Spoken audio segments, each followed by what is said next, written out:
Hello everyone and welcome. In this video, I'm going to show you how to correct a problem with the air conditioning blend door on your 2016 to 2021 Hyundai Tucson. If you're having trouble with the air conditioning and heating blend door getting stuck in one position or the other and not going back to where it's supposed to go, I'm going to show you exactly what the problem is and how to fix it in this video. So if you have a 2016 to 2021 Hyundai Tucson or any other vehicle for that matter, then stick around and I'll show you exactly how to take care of this problem.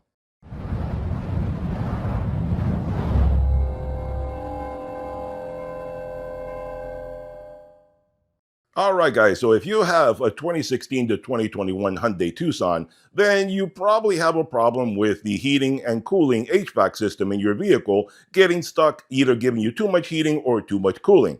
And that's a very common problem with this vehicle, that the little motor that controls it, this little guy right here, this little guy is the culprit, and this little guy will break. It is quite often that it breaks down. It's not very hard to get to, not very expensive if you do it the right way. And I'm going to show you exactly how to take care of that. So on these vehicles, there's like 3 or 4 of these little motors that control everything. I'm going to tell you all of that in a moment. But one of them is the one that breaks most commonly. And we're going to replace that guy right now. So 2016 to 21 Hyundai Tucson, they're all pretty much built the same internally on the dash itself. They're all the same. There are minor tweaks and so forth, but you don't need to worry about it for the purpose of this video. So in the old cars, in the old days, the HVAC system was controlled by levers and cables, and those hardly ever broke. But in modern vehicles, they got rid of that and they decided to go to those little motors. Well, like everything in this world, they keep making those little motors cheaper and cheaper and cheaper, and they break down. Because inside here, you have a little motor right there. The rest of it is a bunch of plastic gears, and the plastic gears get stripped over time. So what happens is that the blend door will get stuck either heating or cooling, somewhere in between, and it won't go back and forth, or it'll try to adjust and not do it properly, and it's just a royal pain in the butt. And if you've had that experience, you know exactly what I'm talking about. So there are, like I said, 3 different motors. One of them is for recirculation, which controls the outside air and the inside air, so you have a blend of both, or you shut one off or the other. That's not the case of what we're dealing with today. The other one is what controls where the air conditioning or heating comes out, whether it comes out for the feet down there, comes out at the dash, or comes out for the windshield. That is not the motor we're going to deal with. We're going to deal with the blend motor that actually blends the heating and the cooling of your heat and your AC in there. That is the one that is notorious for going bad, and that's what we're going to fix today with that little guy. Now, one thing to point out is that if you have a single zone heating and cooling like I do, and I'll get in there and I'll show you that in a moment. If you have single zone, you only have one motor to replace, and it's right here, right next to the accelerator on the driver's side. If you have dual zone, you have 2 of these little motors. One is going to be right here. One is going to be directly opposite over there on that side, the passenger side, right below the glove box. So if you have dual zone, you may have to replace one or both depending on which zone is the one that's getting stuck. If it's the passenger side, it's over there. If it's the driver's side, it's over here. If it's both of them, well, then you got to do them both. You're stuck. There's no way around it. Now, that little guy right there generally costs over $200 at the dealer, if you get it from the dealer. But considering it is notorious for breaking down, I would not recommend doing that. If you look at other places, you can get it for about 50, 60, 80 bucks, somewhere around there. I actually hunted around on Amazon and got that little guy as cheap as $15. So $15 is very economical. You can save yourself a ton of money by doing this yourself, and I'm going to show you how to do it right now.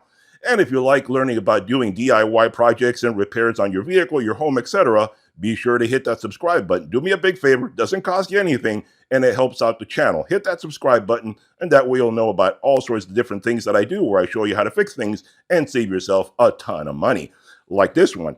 If you were to go to the dealer, you'd be paying over $500, $600 to fix this for the labor and the parts and all that stuff. And you'd have to spend the day at the dealership having them do that. I'm going to show you how to do it in just a few minutes right now. So let's get started doing this.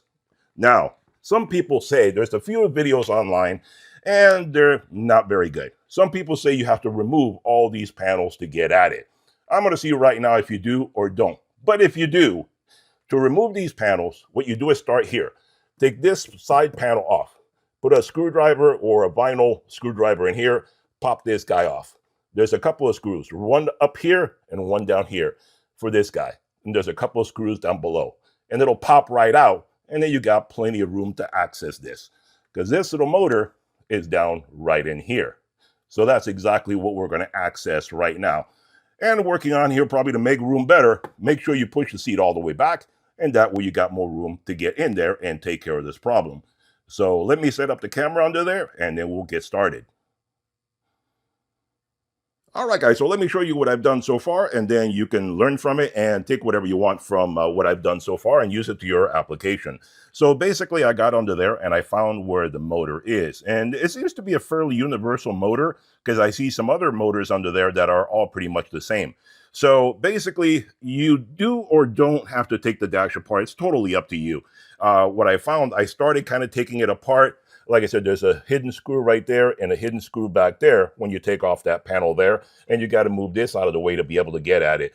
But to take the dash apart, this guy is under this panel as well. And I really don't want to have to start taking this panel and then this panel and all this stuff. It becomes a giant nightmare, and I don't like messing with automotive plastics because over time, they tend to get brittle and want to break. And the snaps are really tight in some cases. And the reason I say you have to do that, and this comes off easy, that's where the fuse panel is right there. So that's not a big deal. That pops out and in, no problem at all. The rest of it is a bigger problem. So I snapped it off over here, not snapped, I undid it. There's a little screw right there. I popped it off and I separated it from this side. And it wasn't easy because the little retainers right there are pretty tough and they didn't want to let go. And I don't want to break my dash. It's one of those things. Some people may not care. A mechanic may not care. Other people may not care, but I don't want to have to live with a broken, cracked dash for the length of however long I keep this car. So I always go through very carefully, and that's why some jobs take me a little longer because I don't want to mess things up as I go along. So anyway, under here, let me get the camera under here and see what I can show you. Lighting. But if you look under here, let me get the light. Hold on. Let me get the lighting and everything. So you can see right there, that's the motor we got to deal with. Up there, you see there's another motor, which is almost identical. That one is for the position of, going up to the windshield, to your face, all that kind of stuff. That one up there, that's not a big deal. We're not going to deal with that. This one here, we have to deal with right now. This one, as you can see, has some screws. One at the top, one at the bottom, and one tucked around over here behind this little AC vent right there. And getting my camera in place here with the pedals and all that is kind of difficult. So this little duct right here has to be removed to be able to access this screw. I mean, you can maybe try to fight with it and go, one turn at a time to get it out of there. It's really a pain in the butt, and I decided not to do that. And this little duct has a hidden screw under here that you cannot access with the dash panel in place. So you have to move the dash panel to get to that screw right there to be able to remove this little duct to make things easier for you there. Like I said, this is kind of optional. I guess if you want, you can take it off. It'll make life easier. If you want, you can leave it in place and just kind of struggle to get that last little screw right here and see if you can get a little tiny wrench in there and get that screw out of there on your own. Your choice, you decide which way you want to go. But that is the little motor we got to get out of there right now. I'm going to get this guy undone. I can't have the camera on under here and do the work at the same time. So let me get that done and I'll show you how that all goes. All right, guys, so let me show you what I've learned, and that way it'll make the job a whole lot easier for you. So this is the little vent that you have to pull out of there. And basically, it snaps into a vent on the side there. And this is the little hidden screw that holds it in place. That's what you got to remove. And the little motor sits, this guy won't stay still. The little motor sits right back here. That's why you can't access it. Now, this guy was a little bit of a bear to get out of there. It snaps in place. But unfortunately, there's a little tab, as you can see right there. There's a little tab right there, which is hidden. This is the open side of the dash. This is the hidden side. This little tab is right here, right there. Almost impossible to see or reach or anything. You basically got to just struggle with it until you can pop it out of there. And then, let me show you. Now you have worlds of room to work right there. Well, let me get the lighting over here. There you go. Now you got all the room in the world you need to be able to get that guy out of there. So I'm going to unscrew it and take it out right now, and I'll show you after. All right, guys, so here's the motor. I unplugged it from that little white connector right there. That is the blend door valve connector. That is the motor hanging right there. And proof of concept, I'm going to show you right now how this motor is actually bad. I'm going to reach over and I'm going to move the blend door from hot to cold and do it back and forth, depending on what this guy does. But let's see. See, I'm moving it back and forth and it won't do anything. Let me turn the key on and off. Cycle the key, and again, you see, it won't do anything. It just gets stuck in one position. And occasionally, like I just tested it right before I turned on the camera, and it moved once, and that was it. And it refuses to move at all anymore. And I'm tapping it, trying to see what it'll do. It won't do anything, and I'm cycling the key, and this guy just won't do anything. So that's why this little motor is totally messed up. And we're going to put in the next one, the other one right now. And I don't know if these guys need to cycle themselves and program themselves. I'm not going to basically turn it on and have it move outside of here, because I don't know if that'll throw it off from a neutral position. I don't know. There's no real good literature on this stuff. So I'm just going to plug in the new one. This one is obviously no good. Like I said, I keep moving it and it just won't do anything.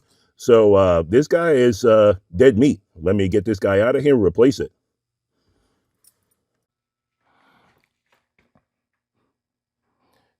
All right, guys, so I replaced the motor. I'll show you that in a moment. This is the old motor right here. This is the one that I took out. That is bad. That would not move. Like I said, it moved like once from one end to the other, then it got stuck and it wouldn't move again.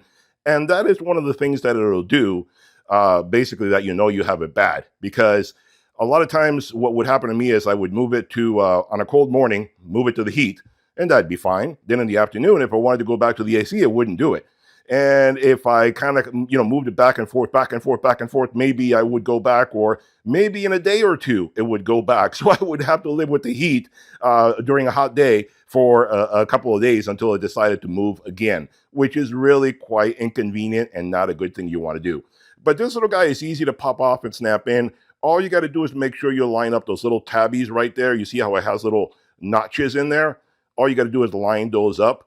And it's easy to put back in, relatively easy, I'll say. But the only thing that makes it difficult is the position that you got to be in. For me, I'm right-handed, so I had to do everything left-handed, and it makes it rather inconvenient having to, pull it out, put the other one back in, take the screws off, everything using my left hand. I am not that good at being ambidextrous. I can do quite a bit with my left hand, but technical stuff, very precise things, it gets a little bit tricky. So that's what took me a little while, and I really had to jam my head and my body in there. So that's why I couldn't show you the actual footage of doing it. But I'm showing you everything in between. So this guy's going to go in the trash. Let me show you the new motor in place. Getting under here, and there is the new motor right there. You can see that new little guy right there, and I already tested it, and I moved it from hot to cold and all that, and it works just fine. And let me get the heck out of here so you don't have a weird echo on the microphone and stuff. But yeah, so I already tested it. I moved it from hot to cold and stuff like that. It works just fine. I had to warm up the car, obviously, for a moment there to be able to get the heat coming out, but it worked just fine. No clicking, no problem, no anything. Like I said, it's maybe it'll take you 30 minutes to do it. It's not that complicated. For me, it's taken me well over an hour because I'm doing the video. So I have to figure it out. It's my first time doing this, and I have to shoot the video at the same time. So I'm explaining to you guys to make it easier for you, all the different things that I found. So I'm going to put the dasher and all this stuff back, and I'll be done. And putting it back is a reverse of removal, you could say. At least that is what it says in most manuals. And it's easy peasy. Just putting it back is not that bad. Snap it back together. That's why I didn't want to take a chance on breaking anything for this little job right here. And now that I've removed the parts, if this guy goes bad again, hopefully not, fingers crossed, it should be easier to do it again the next time around. So there you go, guys. That is, a rather simple job that any DIYer can do. Save yourself a lot of money. Like I said, probably at the dealership, $600–700 to do something like this. around there. Prices around here for labor in my area for 1 hour of service, it's over $200 for 1 hour of diagnosing service, whatever. It's over $200 for a mechanic labor. So it's ridiculous to pay for a mechanic to do stuff in my area. For you guys in other states, it may be cheaper. For me, it is definitely not. That's why I wind up doing everything myself.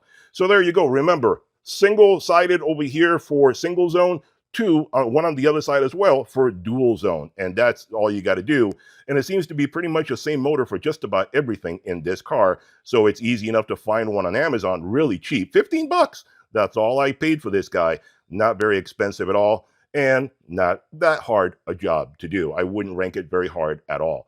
So there you go, guys. Hope you enjoyed the video. Be sure to hit that thumbs up button, hit that subscribe button, and I'll see you guys on the next one. Bye-bye for now. But before we go, guys, let me give you a closing shot of everything put back the way it's supposed to be. So there you see the dash, everything is back the way it's supposed to be. Everything is nicely organized, no cracks, no breaks, no problems, no anything. Everything is back the way it's supposed to be. So there you go, a successful job of repairing a 2016 to 2021 Hyundai Tucson blend door. Okay, that's it for now.